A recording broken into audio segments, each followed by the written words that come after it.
La perseverancia final de los santos. No obstante, proseguirá el justo su camino. Job 17:9. El hombre que es justo ante Dios tiene un camino propio. No es el camino de la carne, ni tampoco es el camino del mundo. Es un camino que el mandato divino le ha señalado y en el que él camina por fe. Es la calzada del Rey de la Santidad, y el impío no transitará por ella. Solos los que son rescatados por el Señor caminarán por esa calzada, y éstos descubrirán que es un sendero de separación del mundo. Una vez que ha entrado en el camino de vida, el peregrino debe perseverar en él o perecer, pues así ha dicho el Señor: y si retrocediere, no agradará a mi alma. La perseverancia en el camino de fe y santidad es una necesidad del cristiano, pues solamente el que persevere hasta el fin será salvo. Sería en vano que brotara rápidamente como la semilla que es sembrada sobre la roca, para luego secarse rápidamente cuando el sol está en lo alto. Eso solamente demostraría que una planta así no tiene raíces, pero se llenan de savia los árboles de Jehová, y permanecen y continúan y dan fruto aun en su ancianidad, para demostrar que el Señor es recto. Hay una gran diferencia entre el cristianismo nominal y el cristianismo real, y esto generalmente se puede comprobar en el fracaso de uno y en la perseverancia del otro. Ahora, la declaración del texto es que el hombre verdaderamente justo proseguirá su camino.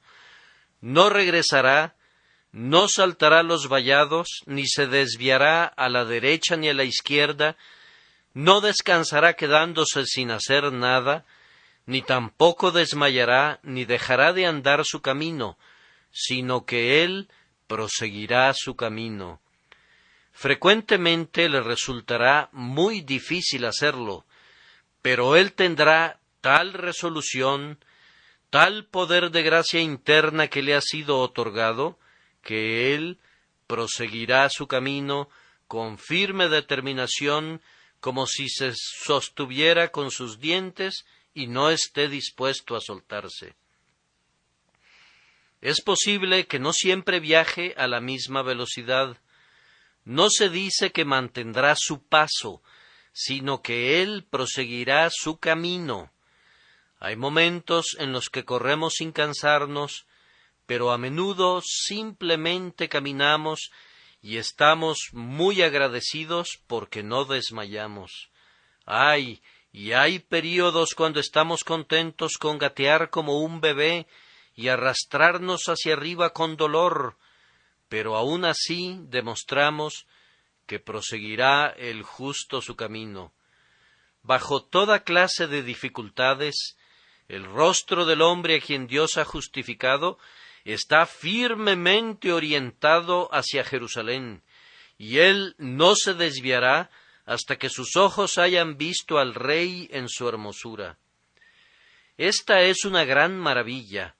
Es algo maravilloso simplemente que un hombre sea cristiano, y una maravilla aún mayor que continúe siéndolo. Consideren la debilidad de la carne, la fuerza de la corrupción interna, la furia de la tentación satánica, las seducciones de las riquezas y el orgullo de la vida, el mundo y sus caminos. Todas estas cosas están en contra nuestra, y sin embargo, he aquí, es más grande quien está a favor nuestro que todos los que están en contra, y desafiando al pecado, y a Satanás, y a la muerte, y al infierno, el justo prosigue su camino. Yo interpreto que nuestro texto declara con precisión la doctrina de la perseverancia final de los santos. No obstante, proseguirá el justo su camino. Hace años, Cuando hubo una encendida y amarga controversia entre calvinistas y arminianos, cada uno de los bandos tenía la costumbre de caricaturizar al otro bando. Mucho del peso de los argumentos no estaba orientado en contra del sentir real del bando opuesto, sino más bien en contra de lo que se le atribuía. Hicieron un muñeco de paja y luego lo quemaron, cosa muy fácil de hacer, pero yo confío que este tipo de cosas ha quedado completamente atrás. La gloriosa verdad de la perseverancia final de los santos ha sobrevivido la controversia y de una forma u otra es una apreciada creencia de los hijos de Dios. Sin embargo, pongan mucho interés en entender en qué consiste. La Escritura no enseña que un hombre llegará al final de su jornada sin que continúe viajando a lo largo del camino. No es cierto que un acto de fe sea todo, y que no se requiera de fe, de oración y de vigilancia cada día. Nuestra doctrina es exactamente lo opuesto a eso, es decir, que el justo proseguirá su camino, o en otras palabras, continuará en fe, en arrepentimiento, en oración y bajo la influencia de la gracia de Dios. Nosotros no creemos en la salvación como una fuerza física que trata al hombre como un tronco muerto y que lo transporta al cielo, ya sea contando con su aprobación o sin contar con ella. No. Él prosigue, Él está activamente involucrado en el asunto y camina pesadamente cuesta arriba y luego desciende al valle hasta que llega al final de su jornada. Nunca hemos pensado, ni mucho menos hemos soñado, que simplemente porque un hombre supone que ha entrado alguna vez en este camino, puede consecuentemente concluir que él tiene certeza de la salvación, aunque deje el camino inmediatamente después. No, sino que nosotros afirmamos que quien verdaderamente recibe el Espíritu Santo, de tal forma que cree en el Señor Jesucristo, no regresará, sino que perseverará en el camino de la fe. Está escrito: el que creyere y fuere bautizado será salvo, y no podría ser salvo si se le permitiera que regresara y se deleitara en el pecado como lo hacía antes, y por tanto él será guardado en el poder de Dios a través de la fe para salvación. Aunque el creyente cometerá todavía muchos pecados para su congoja, sin embargo, el tenor de su vida será la santidad para Dios y proseguirá en el camino de la obediencia. Nosotros detestamos la doctrina que establece que un hombre que alguna vez creyó en Jesús será salvo a pesar de haber abandonado el sendero de la obediencia. Nosotros negamos que tal desviación sea posible para el verdadero creyente y por lo tanto la idea que nos ha imputado nuestro adversario es claramente una invención. No, amados hermanos, un hombre, si es verdaderamente un creyente en Cristo, no vivirá según la voluntad de la carne. Cuando en efecto cae en pecado, sentirá dolor y miseria y no descansará nunca hasta que es lavado de la culpa. Pero voy a afirmar esto acerca del creyente, que si él pudiera vivir como él quisiera vivir, entonces llevaría una vida perfecta. Si le preguntaras, después que ha creído, si podría vivir como él quisiera, él respondería: quiera Dios que yo pudiera vivir como yo quisiera, pues deseo vivir completamente sin pecado. Quisiera ser perfecto, así como mi Padre Celestial es perfecto. Esta doctrina no es la idea licenciosa que un creyente puede vivir en pecado, sino que no puede ni quiere hacerlo. Esta es la doctrina Y en primer lugar, vamos a demostrarla. En segundo lugar, en el sentido puritano de la palabra, vamos a aplicarla de manera breve al extraer 2 lecciones espirituales de ella. Demostremos entonces la doctrina. Por favor, sigan mi argumento con sus Biblias abiertas. La mayoría de ustedes, queridos amigos, ha recibido como materia de fe las doctrinas de la gracia y, por tanto, para ustedes la doctrina de la perseverancia final no requiere ninguna demostración, porque se deduce de todas las otras doctrinas. Nosotros creemos que Dios tiene un pueblo elegido que ha escogido para vida eterna, y esa verdad necesariamente implica la perseverancia en la gracia. Nosotros creemos en la redención especial, y esto asegura la salvación y la consiguiente perseverancia de los redimidos. Nosotros creemos en el llamamiento eficaz que está ligado a la justificación, una justificación que asegura la glorificación. Las doctrinas de la gracia son como una cadena. Si tú crees en una de ellas, entonces debes creer la siguiente, pues cada una implica las demás. Por tanto, yo digo que quienes aceptan cualquiera de las doctrinas de la gracia deben recibir esta doctrina también como inherente a ellas. Pero voy a intentar demostrar esta doctrina para aquellos que no aceptan las doctrinas de la gracia.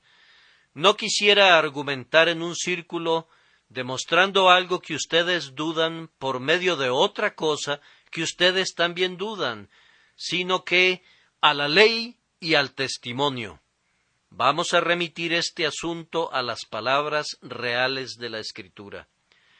Antes de avanzar al argumento, será bien que enfaticemos que aquellos que rechazan esta doctrina nos dicen frecuentemente que hay muchas advertencias en la palabra de Dios en contra de la apostasía, y que esas advertencias no podrían tener algún significado si fuera cierto que el justo proseguirá su camino. Pero, ¿qué pasa si esas advertencias son los instrumentos que utiliza la mano de Dios para evitar que su pueblo se desvíe? ¿Qué pasa si esas advertencias son usadas para excitar un santo temor en las mentes de sus hijos, convirtiéndose así en el medio de prevenir el mal que esas advertencias denuncian? También quisiera recordarles que en la epístola a los Hebreos, que contiene las advertencias más solemnes contra la apostasía, el apóstol siempre se cuida de añadir palabras que demuestran que él no creía que aquellos a quienes él advertía realmente apostatarían. Veamos Hebreos 6:9. Él les ha estado diciendo a estos hebreos que si los que una vez fueron iluminados recayeran, es decir, apostataran, sería imposible que fueran otra vez renovados para arrepentimiento, y agrega: pero en cuanto a vosotros, oh amados, estamos persuadidos de cosas mejores y que pertenecen a la salvación, aunque hablamos así. En el capítulo 10, el apóstol hace también una severa advertencia, declarando que aquellos que actúan de manera contraria al Espíritu de gracia son dignos de un mayor castigo que los que violaron la ley de Moisés. Pero concluye el capítulo con estas palabras: mas el justo vivirá por fe, y si retrocediere, no agradará a mi alma. Pero nosotros no somos de los que retroceden para perdición, sino de los que tienen fe para preservación del alma. De esta manera el apóstol muestra cuáles serían las consecuencias de la apostasía, pero él está convencido que ellos no elegirán incurrir en tan terrible condenación. Adicionalmente, quienes objetan esta doctrina A veces citan algunos ejemplos de apostasía que son mencionados en la palabra de Dios, pero al mirar estos casos con detenimiento, descubrimos que se trata de personas que simplemente profesaron conocer a Cristo, pero que realmente no eran poseedores de la vida divina. Juan, en su primera epístola, 2:19, describe plenamente a estos apóstatas.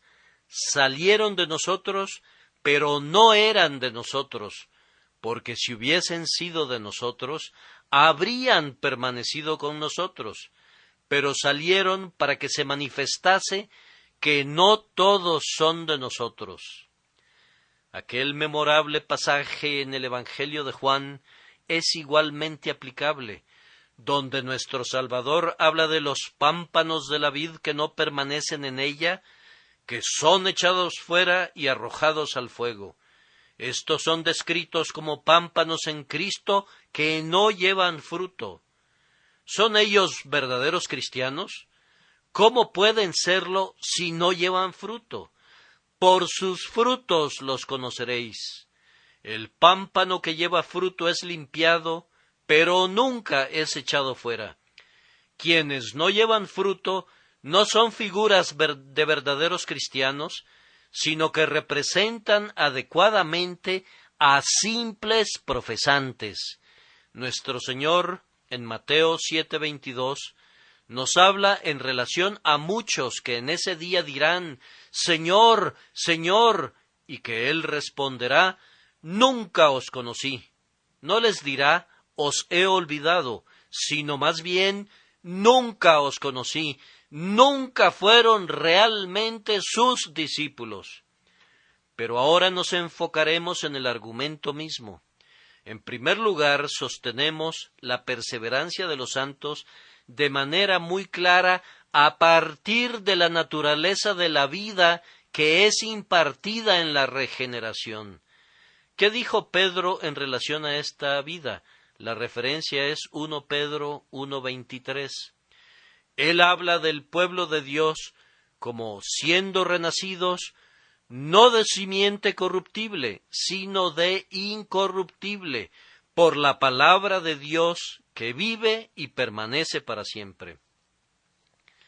La nueva vida que es plantada en nosotros cuando nacemos de nuevo no es como el fruto de nuestro primer nacimiento, pues ese está sujeto a la mortalidad, sino que es un principio divino que no puede morir ni puede corromperse.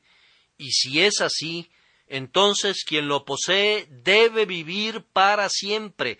Ciertamente debe ser para siempre aquello en lo que el Espíritu de Dios lo ha convertido. Y en 1 Juan 3:9 tenemos el mismo pensamiento planteado de otra forma. Todo aquel que es nacido de Dios no practica el pecado, porque la simiente de Dios permanece en él, y no puede pecar porque es nacido de Dios. Es decir, la inclinación de la vida del cristiano no es hacia el pecado. No sería una descripción justa de su vida decir que vive en pecado. Por el contrario, lucha y contiende contra el pecado porque posee un principio interno que no puede pecar. La nueva vida no peca, es nacida de Dios y no puede transgredir, y aunque la vieja naturaleza está en guerra contra ella, sin embargo la nueva vida prevalece de tal manera en el cristiano que es guardado de vivir en pecado. Nuestro Salvador, en su sencilla enseñanza del Evangelio a la mujer samaritana, le dijo, y la referencia es Juan 4:13, cualquiera que bebiera de esta agua volverá a tener sed, mas el que bebiere del agua que yo le daré, no tendrá sed jamás, sino que el agua que yo le daré será en él una fuente de agua que salte para vida eterna.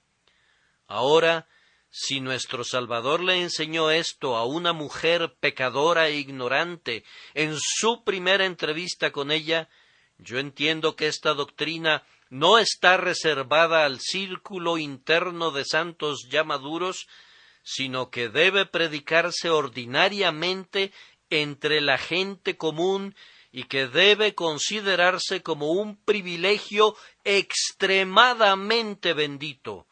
Si ustedes reciben la gracia que Jesús imparte a sus almas, será como la mejor parte que María escogió. No les será arrebatada, morará en ustedes, no como el agua en una cisterna, sino como una fuente viva que salta para vida eterna. Todos nosotros sabemos que la vida que es dada en el nuevo nacimiento está íntimamente conectada con la fe. Ahora, la fe es en sí misma un principio conquistador. En la primera epístola de Juan, que es un gran tesoro de argumentación, y la referencia es 1 Juan 5:4, se nos dice: porque todo lo que es nacido de Dios vence al mundo, y esta es la victoria que ha vencido al mundo, nuestra fe. ¿Quién es el que vence al mundo, sino el que cree que Jesús es el Hijo de Dios? Vean entonces que lo que es nacido de Dios en nosotros, es decir, la nueva vida, es un principio conquistador. No se sugiere para nada que puede ser derrotado alguna vez. Y la fe, que es un signo exterior, es en sí misma una eterna triunfadora. Por lo tanto, necesariamente, porque Dios ha implantado una vida tan maravillosa en nosotros, sacándonos de las tinieblas y llevándonos a su luz admirable, porque nos ha engendrado nuevamente a una esperanza viva por la resurrección de Jesucristo de los muertos, porque el eterno y siempre bendito Espíritu ha venido para habitar en nosotros, nosotros concluimos que la vida divina en nosotros nunca morirá. Proseguirá el justo su camino. El segundo argumento para el cual solicito la atención de ustedes se deduce de las declaraciones expresas del propio Señor. Aquí vamos a examinar nuevamente el Evangelio de Juan en su bendito capítulo 3, donde nuestro Señor estaba explicando el Evangelio de la manera más sencilla posible a Nicodemo, y le encontramos poniendo mucho énfasis en el hecho que la vida que se recibe por la fe en Él es eterna. Miren a ese precioso versículo, el 14. Y como Moisés levantó la serpiente en el desierto, así es necesario que el Hijo del Hombre sea levantado, para que todo aquel que en Él cree no se pierda, mas tenga vida eterna. Por lo tanto, ¿acaso creen en Él los hombres y sin embargo perecen? ¿Acaso creen en Él y reciben una vida espiritual que llega a un final? No puede ser, pues porque de tal manera amó Dios al mundo, que ha dado a su Hijo unigénito, para que todo aquel que en Él cree no se pierda. Pero Él se perdería si no perseverara hasta el fin, y por lo tanto debe perseverar hasta el fin. El creyente tiene vida eterna. ¿Cómo entonces puede morir y dejar de ser un creyente? Si no permanece en Cristo, evidentemente él no tiene vida eterna, por lo tanto permanecerá en Cristo hasta el fin, porque de tal manera amó Dios al mundo, que ha dado a su Hijo unigénito, para que todo aquel que en Él cree no se pierda, mas tenga vida eterna. Algunos replican a esto que un hombre puede tener vida eterna y sin embargo perderla. A eso respondemos que las palabras no pueden significar eso. Tal afirmación es una contradicción clara. Si se pierde la vida, el hombre está muerto. Entonces, ¿cómo pudo tener vida eterna? Es claro que sólo tenía una vida que duró por un tiempo. Ciertamente no tenía vida eterna, pues si la hubiera tenido, habría vivido eternamente. El que cree en el Hijo tiene vida eterna. Referencia es Juan 3:36. Los santos en el cielo poseen vida eterna y nadie espera que mueran. Su vida es eterna, pero la vida eterna es vida eterna, ya sea que la persona que la posea habite en la tierra o en el cielo. No necesito leer todos los pasajes en los que se enseña la misma verdad, pero más adelante, en Juan 6:47, nuestro Señor le dijo a los judíos: de cierto os digo, el que cree en mí tiene vida eterna, no una vida temporal, sino vida eterna. Y en el versículo 51 dijo: yo soy el pan vivo que descendió del cielo. Si alguno comiere de este pan, vivirá para siempre. Y luego viene esa famosa declaración del Señor Jesucristo, que si no existiera ninguna otra, sería más que suficiente para demostrar nuestro punto. Juan 10:28. Y yo les doy vida eterna, y no perecerán jamás, ni nadie, la palabra hombre no está en el original, las arrebatará de mi mano.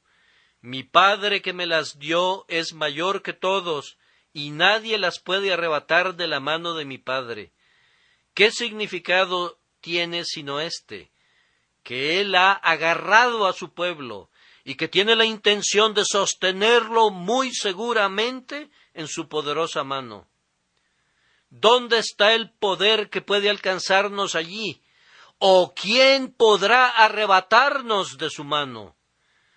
Por encima de la mano de Jesús que fue perforada, viene la mano del Padre Omnipotente como una especie de segundo agarre. Mi Padre que me las dio es mayor que todos, y nadie las puede arrebatar de la mano de mi Padre. Esto debe mostrar con toda seguridad que los santos están seguros de cualquier cosa y de todo lo que pudiera destruirlos, y por consiguiente están protegidos de la apostasía total.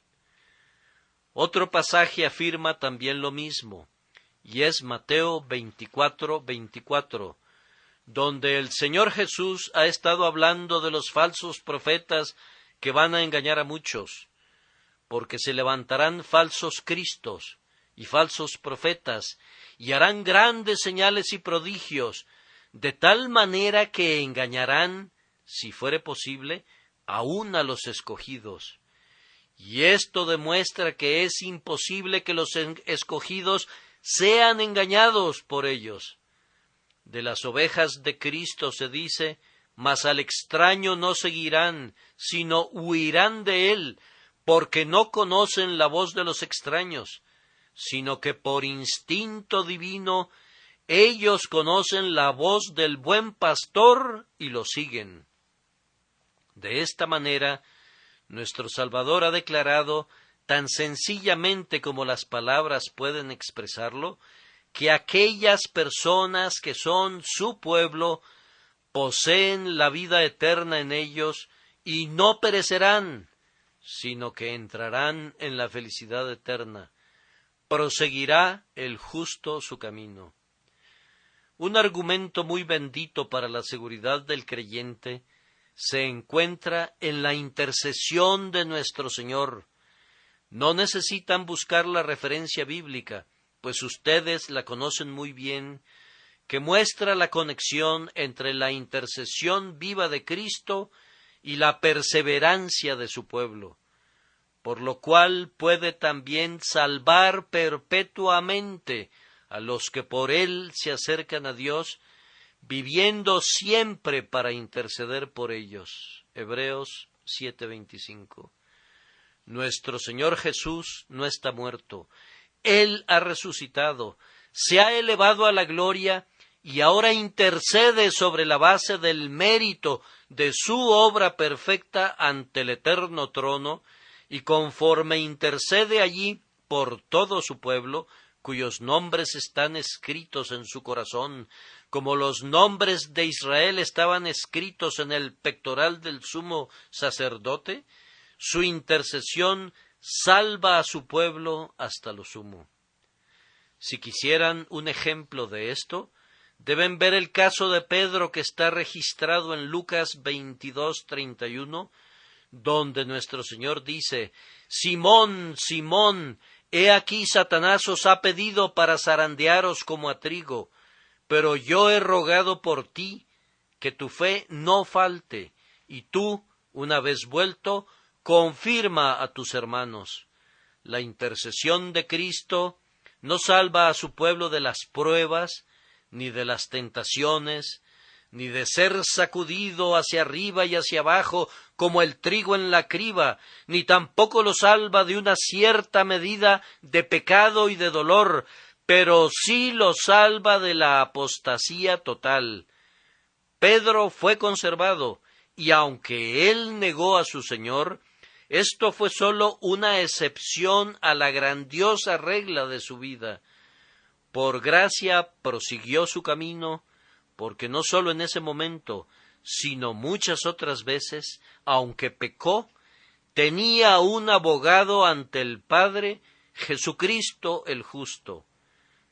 Si desean saber cómo intercede Jesús, lean con calma en sus respectivas casas ese maravilloso capítulo 17 de Juan, la oración del Señor. ¿Qué oración es esa? Cuando estaba con ellos en el mundo, yo los guardaba en tu nombre. A los que me diste, yo los guardé, y ninguno de ellos se perdió, sino el hijo de perdición, para que la Escritura se cumpliese. Judas se perdió, pero Judas fue dado a Cristo como un apóstol y no como una de sus ovejas. Él tenía una fe temporal y mantuvo una profesión temporal, pero nunca tuvo vida eterna, pues de lo contrario hubiera vivido. Esos gemidos y esos clamores del Salvador que acompañaron sus súplicas en Getsemaní fueron escuchados en el cielo y fueron respondidos: Padre Santo, a los que me has dado, guárdalos en tu nombre. El Señor los guarda por medio de su palabra y su Espíritu, y los guardará. Si la oración de Cristo en Getsemaní fue respondida, con cuánta más razón es escuchada la que se eleva ahora desde el propio trono eterno. Con clamores y lágrimas Él ofreció su humilde súplica desde la tierra, pero con autoridad solicita ahora, entronado en su gloria. Para quienes vienen a Dios por Él, salvación Él demanda, señala sus nombres grabados en su pecho y extiende sus manos traspasadas. Ah, si mi Señor Jesús intercede por mí, no puedo tener temor ni de la tierra ni del infierno. Esa voz que vive y que intercede tiene poder para guardar a los santos, y también lo tiene en el propio Señor viviente, pues ha dicho: porque yo vivo, vosotros también viviréis. Juan 14:19. Ahora tenemos un cuarto argumento. Acumulamos una segura confianza en la perseverancia de los santos por el carácter y la obra de Cristo. Voy a ser muy breve en esto, pues confío que ustedes conocen tan bien a mi Señor que no necesita ninguna palabra de recomendación de parte mía para ustedes. Pero si lo conocen, dirán lo mismo que el apóstol dice en 2 Timoteo 1:12. Porque yo sé a quién he creído, y estoy seguro que es poderoso para guardar mi depósito para aquel día. Él no dijo: yo sé en quién he creído, como lo cita la mayor parte de la gente, sino yo sé a quién he creído. Él conocía a Jesús, conocía su corazón y su fidelidad, conocía su expiación y su poder, conocía su intercesión y su fuerza, y él entregó su alma a Jesús por un acto de fe y se sentía seguro.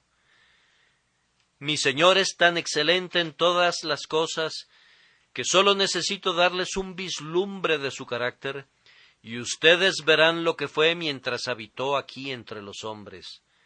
Al comienzo de Juan, capítulo 13, leemos: como había amado a los suyos que estaban en el mundo, los amó hasta el fin. Si no hubiera amado a sus discípulos hasta el fin cuando estaba aquí, podríamos concluir que es cambiante ahora como lo fue entonces.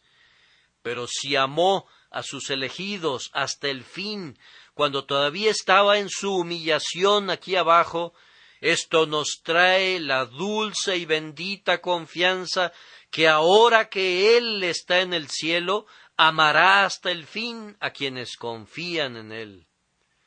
En quinto lugar, podemos deducir la perseverancia de los santos del tenor del pacto de gracia. ¿Les gustaría comprobarlo por ustedes mismos? Si es así, entonces vayamos al Antiguo Testamento, a Jeremías 32, y allí encontrarán el pacto de gracia expuesto bastante ampliamente. A nosotros nos bastará leer el versículo 40.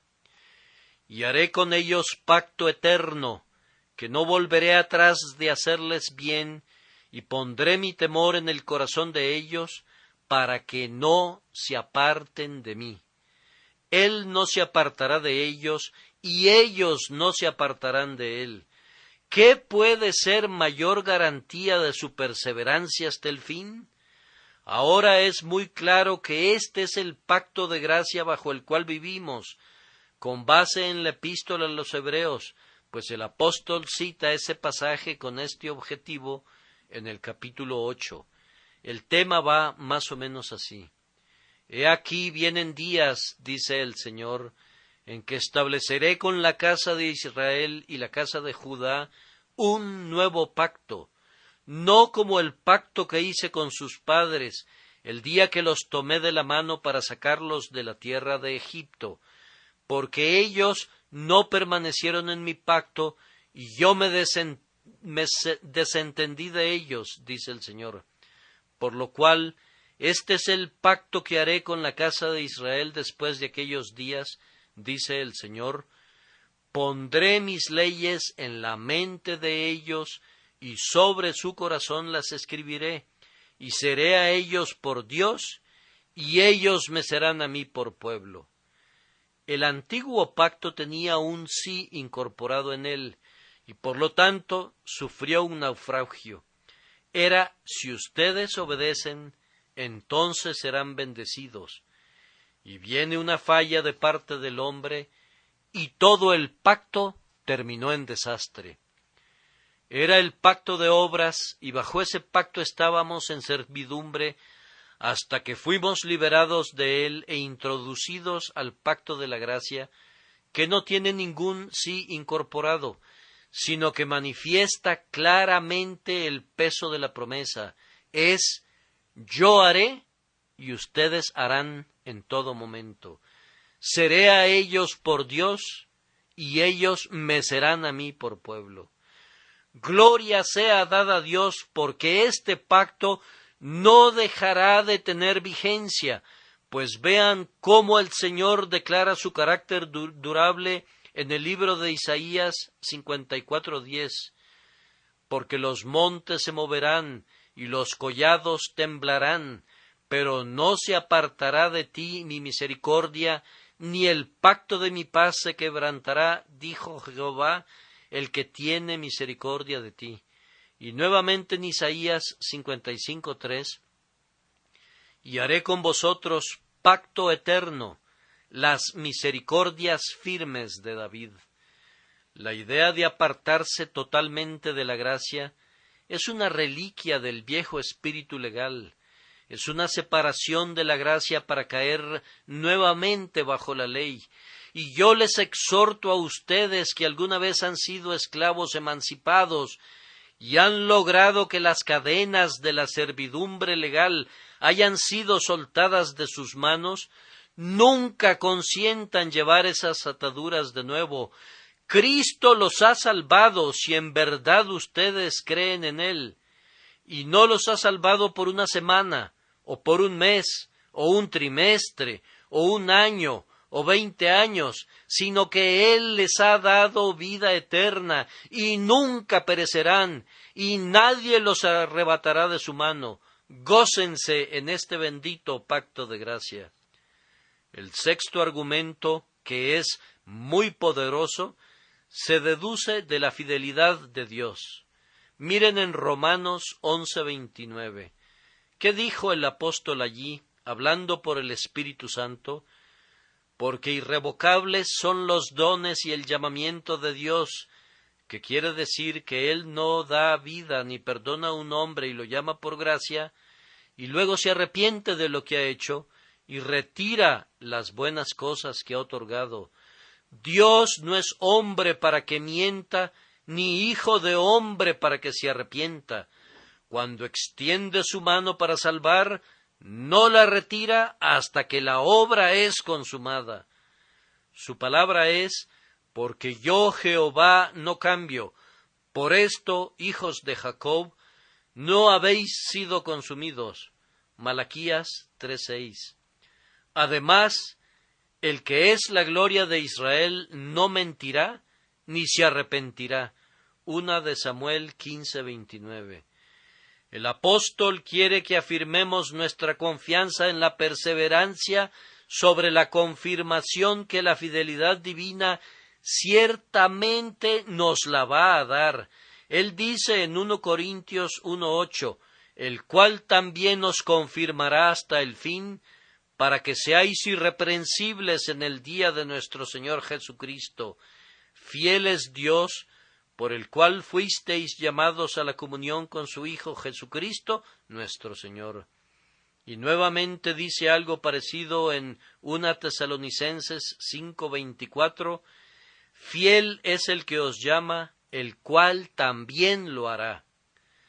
Desde tiempos antiguos era la voluntad de Dios salvar al pueblo que Él dio a Jesús, y de esto no se ha arrepentido, pues nuestro Señor dijo en Juan 6:39, y esta es la voluntad del Padre, el que me envió, que de todo lo que me diere no pierda yo nada, sino que lo resucite en el día postrero. De esta manera se desprende de estos pasajes, y hay todavía muchos más, que la fidelidad de Dios asegura la preservación de su pueblo, y proseguirá el justo su camino. El séptimo y último argumento lo sacaremos de lo que ya ha sido hecho en nosotros. No haré más que citar las Escrituras y dejar que penetren en sus mentes. Un bendito pasaje es el de Jeremías 31:3.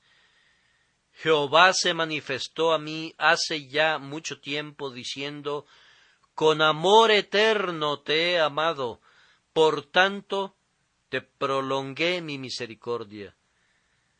Si no hubiera querido que su amor fuera eterno, no nos habría prolongado su misericordia, pero debido a que ese amor es eterno, por tanto, nos ha prolongado su misericordia.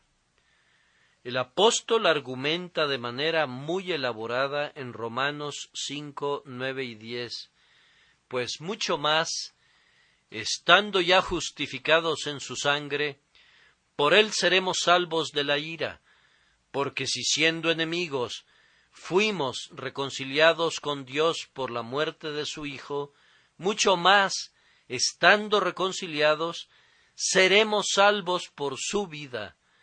No puedo detenerme para mostrarles cuán enfática es cada palabra en estos versículos, pero así es. Si Dios nos reconcilió cuando éramos enemigos, Él ciertamente nos salvará ahora que somos sus amigos. Y si nuestro Señor Jesús nos ha reconciliado por su muerte, mucho más nos salvará por su vida.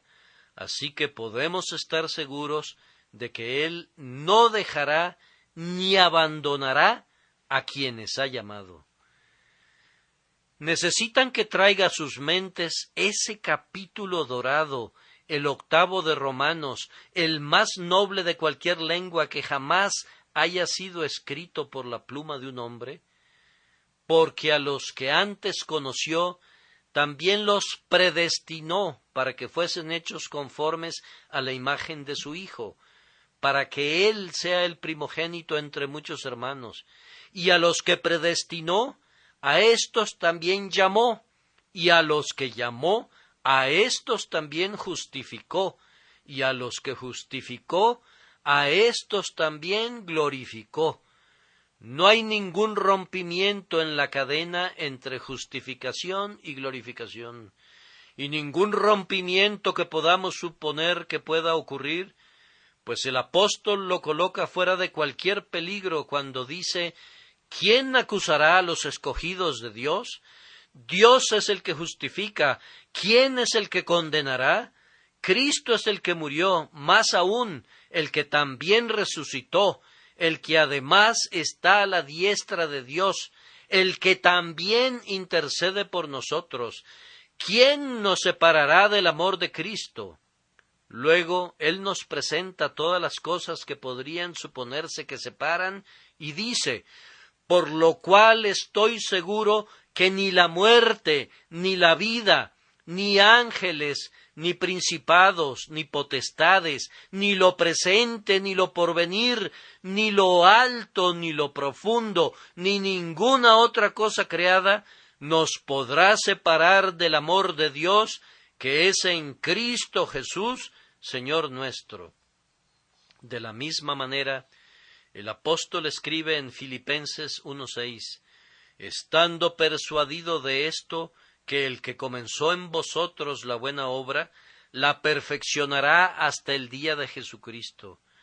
No puedo detenerme para mencionar las muchas otras escrituras en las que lo que ha sido hecho es utilizado como argumento de que la obra será completada, sino que es de conformidad a la conducta del Señor terminar cualquier cosa que Él emprende. Gracia y gloria dará Jehová, y perfeccionará lo concerniente a nosotros. Un maravilloso privilegio que nos ha sido otorgado es de especial significación. Somos uno con Cristo por una unión íntima, vital, espiritual. El Espíritu nos enseña que gozamos de una unión de matrimonio con Cristo Jesús, nuestro Señor. ¿Se disolverá esa unión? Estamos casados con Él. ¿Acaso ha dado Él alguna vez carta de divorcio? Nunca se ha dado el caso que el novio celestial haya divorciado de su corazón a un alma elegida con quien se ha unido con los lazos de gracia. Escuchen estas palabras del profeta Oseas 2:19-20: y te desposaré conmigo para siempre, te desposaré conmigo en justicia, juicio, benignidad y misericordia, y te desposaré conmigo en fidelidad, y conocerás a Jehová. Esta maravillosa unión es explicada por medio de la figura de la cabeza y el cuerpo. Nosotros somos miembros del cuerpo de Cristo. ¿Acaso los miembros de su cuerpo pueden descomponerse? ¿Es amputado Cristo? ¿Se le pueden poner miembros nuevos cuando pierde los viejos? No. Siendo miembros de su cuerpo, no seremos separados de él. Pero el que se une al Señor, dice el apóstol, un espíritu es con él. Y si somos hechos un espíritu con Cristo, esa unión misteriosa no permite la suposición de una separación. El Señor ha hecho otra grandiosa obra en nosotros, pues nos ha sellado con el Espíritu Santo. La posesión del Espíritu Santo es el sello divino que tarde o temprano es colocado en todos los elegidos. Hay muchos pasajes en los que se habla de ese sello y es descrito como una prenda de la herencia. Pero, ¿cómo una prenda si después de recibirla no alcanzamos la posesión adquirida? Reflexionen en las palabras del apóstol en la primera carta a los Corintios 1, versículos 21 y 22. Pues ya que en la sabiduría de Dios el mundo no reconoció a Dios mediante la sabiduría, agradó a Dios salvar a los creyentes por la locura de la predicación, porque los judíos piden señales y los griegos buscan sabiduría. Con el mismo objeto, el Espíritu Santo habla en Efesios 1, 13-14. En él también vosotros, habiendo oído la palabra de verdad, el evangelio de vuestra salvación, y habiendo creído en él, fuisteis sellados con el Espíritu Santo de la promesa, que es las arras de nuestra herencia, hasta la redención de la posesión adquirida, para alabanza de su gloria. Amados hermanos, tenemos la certeza que si el Espíritu Santo habita en nosotros, Él que levantó a Jesucristo de los muertos, guardará nuestras almas y dará vida a nuestros cuerpos mortales y nos presentará perfectos ante la gloria de su rostro en el último día. Por tanto, hacemos un resumen de nuestro argumento con la expresión confiada del apóstol cuando dijo en 2 Timoteo 4:18, y el Señor me librará de toda obra mala, y me preservará para su reino celestial. A Él sea gloria por los siglos de los siglos. Amén. Ahora, ¿cómo aplicaremos prácticamente esta doctrina? La primera aplicación es para animar al hombre que va camino al cielo. Proseguirá el justo su camino. Si yo tuviera que realizar un viaje muy largo, digamos de Londres a Liverpool, confiando que mis pobres piernas débiles me lleven y con un peso que cargar también, podría comenzar a desesperarme y ciertamente el propio primer día de camino me noquearía. Pero si yo tuviera una seguridad divina que me afirma categóricamente tú proseguirás tu camino y llegarás a tu destino, yo siento que cobraría ánimos para alcanzar la tarea. Difícilmente alguien se lanzaría a una jornada difícil si no creyera que puede terminarla, pero la dulce seguridad de que alcanzaremos nuestro hogar nos lleva a cobrar ánimos.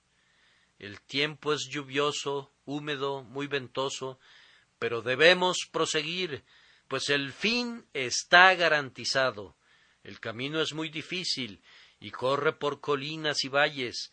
Respiramos agitadamente y nuestras piernas nos duelen, pero como vamos a llegar al fin de nuestro camino, proseguimos a la meta. Estamos a punto de arrastrarnos a cualquier casa y acostarnos para morir de cansancio diciendo nunca voy a completar mi tarea, pero la confianza que hemos recibido nos pone de pie nuevamente y proseguimos. Para el hombre de corazón recto, la garantía de éxito es el mejor estímulo para trabajar. Si así es, que voy a vencer al mundo, que voy a conquistar al pecado, que no voy a ser un apóstata, que no voy a abandonar mi fe, que no voy a arrojar mi escudo, que voy a llegar a casa siendo un conquistador, entonces voy a actuar como un hombre y voy a luchar como un héroe. Esta es la razón por la que las tropas británicas han ganado la batalla a menudo, porque los jóvenes que tocan los tambores no saben cómo llamar a retirada y las tropas no creen en la posibilidad de la derrota. Muchas veces fueron derrotados por los franceses, eso dicen los franceses, Pero ellos no querían creerlo y por lo tanto no huían. Ellos sentían que ganaban y por tanto permanecían como rocas sólidas en medio de la terrible artillería del enemigo hasta que se declaraba la victoria a su favor. Hermanos, nosotros haremos lo mismo si nos damos cuenta que somos preservados en Cristo Jesús, guardados por el poder de Dios por medio de la fe para salvación.